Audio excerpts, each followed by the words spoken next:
अब मैं किराए के मकान पे बैठी हूँ, कल मुझे कहीं झुग्गी लगानी पड़ जाए, ना मुझसे बिल दिए जाएंगे ना मुझसे किराए दिए जाएंगे। मैं राशन ही बड़ी मुश्किल से खरीदूंगी क्योंकि मैं गरीब और इज्जतदार औरत हूँ। मैं मांग नहीं सकती, मैं झुग्गी लगा सकती हूँ और अपने बच्चों का राशन ही पूरा कर सकती हूँ। अच्छे कपड़े, अच्छे जूते, ये तो ख्वाबो ख्याल में रह गई हैं बातें। अब हमसे आटा और सब्जियाँ ही पूरी नहीं हो रही तो हम कहाँ जाएं? ये वही बात होगी कि गुर्बत ख़त्म कर रहे हैं या गरीब ख़त्म कर रहे हैं ये लोग। महंगाई हमें जो ना जिंदा रहने के काबिल नहीं छोड़ रही।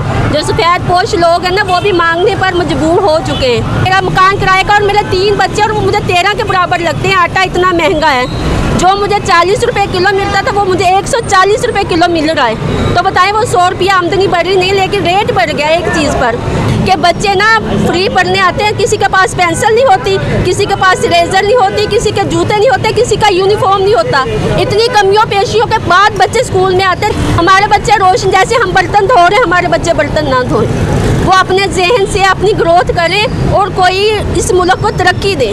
घर अगर कुछ बना के रखा हुआ तो वो सेल करते जा रहे हैं और अभी तक तो बिल भरते जा रहे हैं। गर्मी हो रही होती है फिर भी पंखे बंद करके सो जाते हैं। ऐसे ही है, अंधेरे में काम कर लिया, कपड़े बगैर इस्त्री किए हुए पहन लिए। ऐसा मुल्क ये बन चुका है कि लोगों ने, अमीर लोगों ने कब्रों की भी जगह बना के रख ली है कि भाई यहाँ पे हमारे ख़ानदान के लोग दफन होंगे, दूसरे लोग दफन ही नहीं हो सकते। अस्सलाम वालेकुम। वालेकुम अस्सलाम। हाँ जी, अभी कैसे गुजर बसर हो रहा है घर का? महंगाई नहीं, बहुत मुश्किल हो गया है। तनख्वाहें वही खड़ी हैं, मैं खुद हाउस जॉब करती हूँ, तनख्वाहें वही खड़ी हैं लेकिन महंगाई डबल हो गई है। जो चीज़ 10 की थी वो 20 की हो गई है और ऊपर से दुकानदार कहते हैं कि ये उससे और भी आगे बढ़ेगी। तो बताएं गरीब लोग कहाँ जाएंगे? ये वही बात होगी कि गुर्बत ख़त्म कर रहे हैं या गरीब ख़त्म कर रहे हैं ये लोग। महंगाई हमें जो ना जिंदा रहने के काबिल नहीं छोड़ रही। जो सफ़ेद पोश लोग हैं ना वो भी मांगने पर मजबूर हो चुके हैं।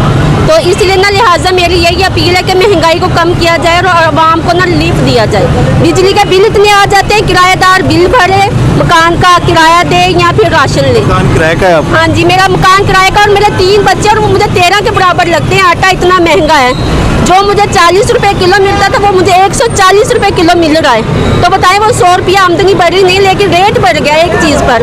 जो घी मुझे 220 रुपये मिलता था वो मुझे 560 रुपये मिला है। तो आप बताएं कि मेरी आमदनी तो वही खड़ी है, तो अखराजात इतने बढ़ गए तो वो कैसे पूरे होंगे? अच्छे कपड़े, अच्छे जूते, ये तो ख्वाबो ख्याल में रह गई हैं बातें। अब हमसे आटा और सब्जियां ही पूरी नहीं हो रही तो हम कहाँ जाएं? क्या कहेंगे इन हुक्मरानों को जिन्होंने अवाम की स्नेहत तक पहुंचा दिया? मैं यही कहूँगी कि खुदा के लिए नीली छत की तरफ देखें, उसके नीचे हमें सुकून से जीने दे। जाते हुए हमने खाली हाथ जाना है, कुछ साथ नहीं ले जाना। तो प्लीज़ ऐसे शेयर करके खाएं कि खुद भी खाएं और हमें भी खाने दें। ये जब वो हुकूमत कर रही थी ना, प्राइवेट बच्चे पढ़ते मेरे, सरकारी में पढ़ते हैं, तो जब बच्चे कह रहे थे मम्मा हम कैसे पढ़ेंगे, स्कूल जो है ना गवर्नमेंट वाले कह रहे हैं हम फीसें लेंगे, तो एहतजाज हुआ था मदीनी चौक पर। मैं वहाँ आई थी, मैंने कहा था कि बच्चे ना फ्री पढ़ने आते हैं, किसी के पास पेंसिल नहीं होती, किसी के पास इरेजर नहीं होती, किसी के जूते नहीं होते, किसी का यूनिफॉर्म नहीं होता। इतनी कमियों पेशियों के बाद बच्चे स्कूल में आते हैं। जब फीसें हो जाएंगी तो क्या बच्चे स्कूल में आएंगे? क्या जब मैं एक पेंसिल नहीं लेकर दे सकती तो मैं उसकी फीस भर सकूंगी? मेरी बेटी 5वीं में पढ़ती, फिर मैं इस एहतजाज में आई थी। मैंने कहा था ये कि ना मेरे बच्चों को तालीम चाहिए, कम से कम नौकरियों के लिए नहीं, शऊर के लिए। कोई रोशनी का दरवाज़ा खुल जाए, नौकरियाँ तो नसीबों से मिलेंगी ना, लेकिन एक रोशनी होगी कि हमारे बच्चे पढ़े लिखे हैं। नौकरियों के लिए नहीं कि हम ये कहेंगे कि हमारे बच्चे नौकरियाँ करेंगे, नहीं। हमारे बच्चे रोशन जैसे हम बर्तन धो रहे हैं, हमारे बच्चे बर्तन ना धोएं। वो अपने जहन से अपनी ग्रोथ करें और कोई इस मुल्क को तरक्की दे। मज़ीद आने वाले हालात मुझे ऐसे नज़र आ रहे हैं कि अब मैं किराए के मकान पे बैठी हूँ तो हो सकता है कल मुझे कहीं झुग्गी लगानी पड़ जाए। ना मुझसे बिल दिए जाएंगे ना मुझसे किराए दिए जाएंगे। मैं राशन ही बड़ी मुश्किल से खरीदूंगी क्योंकि मैं गरीब और इज्जतदार औरत हूँ।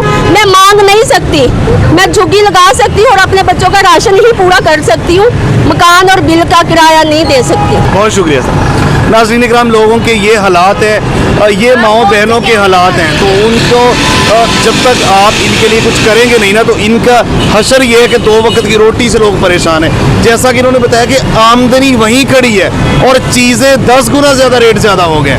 तो मज़ीद आगे बढ़ते हैं और आपके सामने लेके आते हैं। अस्सलाम वालेकुम। वालेकुम सलाम। कैसे हैं भाईजान? ठीक ठाक, शुक्र। कैसा गुजर बसर हो रहा है महंगाई के इस दौर में? बस गुजारा हो रहा है किसी तरह। महंगाई तो बहुत है, आमदन कम है, लेकिन चल रहा है निज़ाम, अब चलाना तो है। बस ऐसे ही है, घर अगर कुछ बना के रखा हुआ तो वो सेल करते जा रहे हैं और अभी तक तो बिल भरते जा रहे हैं। बस ऐसा ही चल रहा है। अगर गर्मी हो रही होती है फिर भी पंखे बंद करके सो जाते हैं। ऐसे ही है, अंधेरे में काम कर लिया, कपड़े वगैरह इस्त्री किए हुए पहन लिए, गुजारा कर रहे हैं बस। लेकिन मायूस है, सारी कौम मायूस है इनसे, नौजवान सारे मायूस हैं। कोई पढ़ भी रहा है ना तो उसे उम्मीद नहीं है, जिसके जो थोड़ा सही पड़ जाता है या जिसका लग साथ देता है वो बाहर निकल जाता है, वो इधर रुकता ही नहीं है। उसे पता है यहाँ कोई फ़ायदा नहीं है। यहाँ पे तो जो सीटें हैं वो उन्हीं लोगों के लिए रिज़र्व हैं। भले आप में जितना टैलेंट है, आपका मेरिट है, इसमें आप कुछ भी नहीं कर सकते। वो कंट्रोल करके बैठे हैं, हर चीज़ पहले से तय है कि ये होना है, ये होना है, ये होना है। ऐसा मुल्क ये बन चुका है कि लोगों ने, अमीर लोगों ने कब्रों की भी जगह बना के रख ली है कि भाई यहाँ पे हमारे ख़ानदान के लोग दफन होंगे, दूसरे लोग दफन ही नहीं हो सकते। मेरिट नहीं है यहाँ पर, कुछ भी नहीं है। और सर जी इसमें यही लगता है कि थोड़ी खुददारी की बात करते हैं खान साहब कि हम आज़ाद हो जाएं, तो इंशाल्लाह कोशिश तो है PTI आए दोबारा। अगर उनको ना निकलने दिया गया जेल से तो फिर क्या है, फिर कोई और है, घर बैठ जाएंगे। अगर वोट देंगे तो PTI को, नहीं तो कोई मसला नहीं है। देंगे तो उसको, नहीं तो नहीं। हाँ, नहीं तो वोट नहीं देंगे, ज़ाया कर देंगे, कुछ फ़ायदा नहीं है। हाँ, वोट देंगे तो PTI को। बहुत शुक्रिया। Thank you. नाज़रीन इकराम, ये लोगों के तासुरात हैं महंगाई के हवाले से। आने वाले इलेक्शन में ये किसको वोट दे रहे हैं, उसके साथ साथ जो टफ हालात है पाकिस्तान के, पाकिस्तान में लोग यहाँ से भाग रहे हैं। इस वक्त ये कंडीशन है पाकिस्तान की।